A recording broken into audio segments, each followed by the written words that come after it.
প্রবল ভাঙনে দিনের পর দিন নদী গর্ভে বিলীন হয়ে যাচ্ছে নোয়াখালীর কোম্পানিগঞ্জের উপকূলীয় অঞ্চল।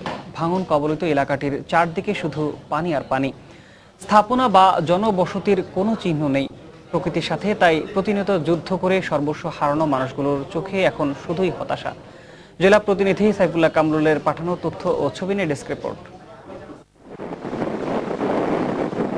অব্যাহত ভাঙনে নোয়াখালীর কোম্পানিগঞ্জের 5টি ইউনিয়নের কয়েকটি গ্রাম সহ 12টি চরের পুরোটাই এখন ছোট ফেনী ও বামুনিয়া নদীগর্ভে বিলীন হয়ে গেছে। ফলে আশ্রয়হারা মানুষ ছোট খুপড়ি বানিয়ে কোনো রকমে বেঁচে আছেন।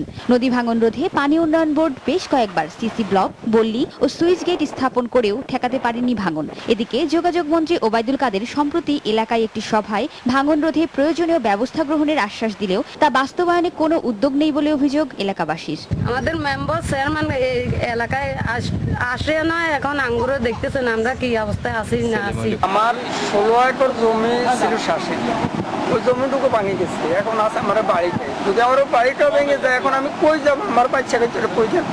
প্রতিবারই সরকার ভাঙন রোধে প্রয়োজনীয় ব্যবস্থা গ্রহণের নির্দেশ দিলেও তা বাস্তবায়ন হচ্ছে না বলে অভিযোগ স্থানীয় ইউপি চেয়ারম্যানের। টিয়ানু সাহেব এবং ওনাদের মাধ্যমে যোগাযোগ মন্ত্রী মহোদয় এখানে এসেছেন, কিন্তু আজ পর্যন্ত এটা রক্ষা করার জন্য কোনো পদক্ষেপ দেখি নাই। এদিকে ভাঙন রোধে পানি উন্নয়ন বোর্ডের নেওয়া পদক্ষেপ প্রয়োজনের তুলনায় অপ্রতুল বলে মনে করছেন উপজেলা নির্বাহী কর্মকর্তা। এ বিষয়ে পানি উন্নয়ন বোর্ড অবশ্য বিগত সময় কিছু কর্মকাণ্ড হাতে নিয়েছে, কিন্তু সেটা আমার মনে হচ্ছে অপ্রতুল। এই বর্ষার সিজনটা চলে গেলে আমাদের মনে হয় পরবর্তী সময় আমাদের ভাঙন রোধ করার জন্য একটা বিস্তর পরিকল্পনা গ্রহণ করা দরকার।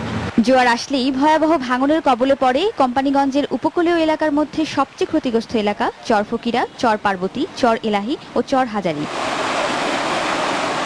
সময় সংবাদ, নোয়াখালী।